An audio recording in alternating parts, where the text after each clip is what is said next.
India ও নেপাল সীমান্ত ঘেঁষে থাকা এক ছোট্ট শহর। নেপাল সীমান্ত হলেও এখানেই আছে সুন্দর ট্যুরিস্ট স্পট লেক, যেখানে সুন্দর সুন্দর মাছ খেলা করে। আর এখানকার পাহাড়ে খেলা করে কখনো মেঘ, কখনো রোদ।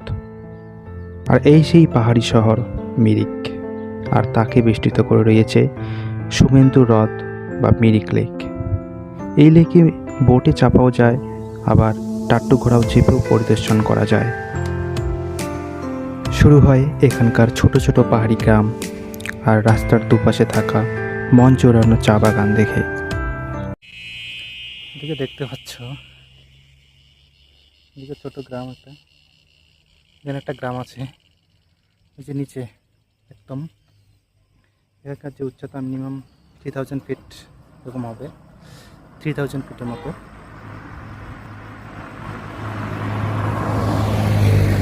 যে পাহাড়ের চূড়ার উপরে ওই যে ওইখানে মেঘ জমে গেছে। এখানে কখনো মেঘ, কখনো মেঘ নাই, কখনো বৃষ্টি, কখনো রোদ, এরকমই চলছে পাহাড়ে। রাস্তায় যেতে যেতে দেখা হলো দুপাশে সারি সারি পাইন গাছ, আর মাঝে এরকম রাস্তা। এরকম রোমাঞ্চকর রাস্তাতে হেঁটে যাওয়াই তো আমার মতো পাহাড় প্রেমীর স্বপ্ন। তাই আমিই বা কেন এই স্বপ্ন হাতছাড়া করি।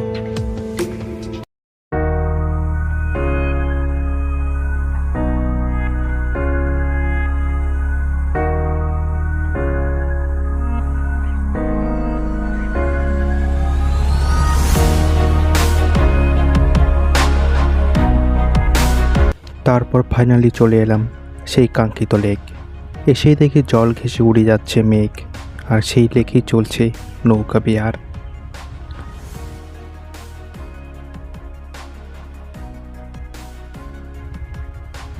এটা হলো লেক চত্বর, যেখানে সারি সারি দাঁড়িয়ে আছে ঘোড়া, আর একদিকে চলছে রিলস বানানোর তাগিদ।